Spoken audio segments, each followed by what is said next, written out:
साला कितनी खुशी होती है ना जब 10 दिन की छुट्टी पे घर आते हैं। कभी बुआ के घर तो कभी मौसी के घर, कभी इधर तो कभी उधर।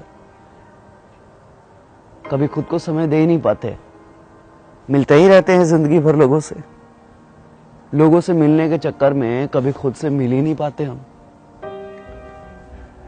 फौज में काम करते करते हम इतने सिंसियर हो जाते हैं कि पब्लिक ठगना स्टार्ट कर देती है। 10 का सामान 20 रुपए में बेचते हैं दुकान वाले। कनपट्टी के पास 6 बाल देखे नहीं कि सामान का रेट बढ़ जाता है, क्योंकि वे जानते हैं कि ये फौजी लोग हैं, बार्गेनिंग करना नहीं जानते। और सच कहें तो हमने कभी मोल भाव करना सीखा ही नहीं। बस हर सिचुएशन में एडजस्ट कर लेते हैं। जो दोस्त हमें दोस्त समझते थे, आजकल वो हमें कैंटीन समझने लगे हैं।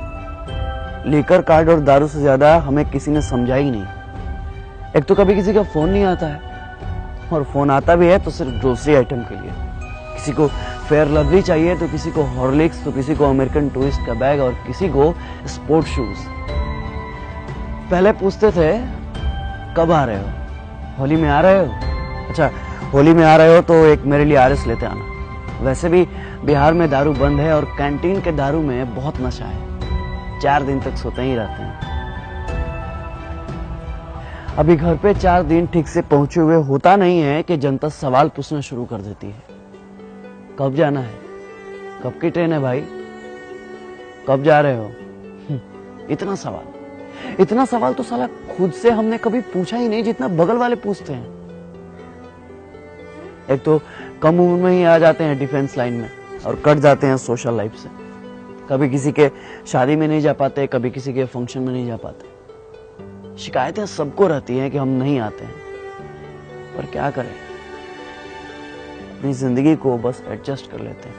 अपने पर्सनल लाइफ को सोशल लाइफ से कनेक्ट ही नहीं कर पाते, क्योंकि फौजियों का कोई सोशल लाइफ ही नहीं होता। अरे कंफर्म टिकट की तो दूर की बात है, साला 3 महीने पहले छुट्टी तो कंफर्म है। और हाँ, यह सब हम कुछ बोल भी नहीं सकते, क्योंकि फौजियों के लिए छुट्टी एक प्रिविलेज है, मौलिक अधिकार नहीं।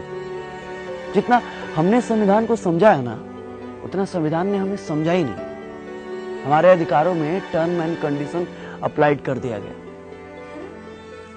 सेना में पॉलिटिक्स नहीं है, लेकिन आजकल सारा पॉलिटिक्स सेना पर ही होता है, क्योंकि घर घर में हॉर्लिक्स से ज्यादा पॉलिटिक्स चलता है। अब क्या फर्क पड़ता है भाई साहब को कि बगल में 4 घंटे से कौन खड़ा है? जब कंफर्म सीट नहीं मिलता ना साहब, तो बाथरूम के बगल में कहीं भी सो जाते हैं। कहीं भी मतलब कहीं भी। ऐसा तो हमने कई बार अपने कंफर्म सीट पे लोगों को जगह दी है, अपने साइड लोअर को मिडिल अपर सेक्शन भी किया। कई बार तो हम खड़े भी हो जाते हैं, मगर दिमाग नहीं लगाते, जज्बात को समझते हैं।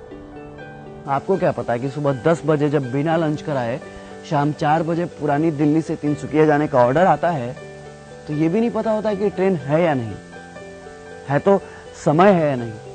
बस हाथ में वारंट का एक हर्रा पन्ना होता है जिसमें फ्रॉम और टू लिखा होता है। ये नहीं लिखा होता है कि किस ट्रेन से जाना है और ये रहा आपका कंफर्म सीट नंबर।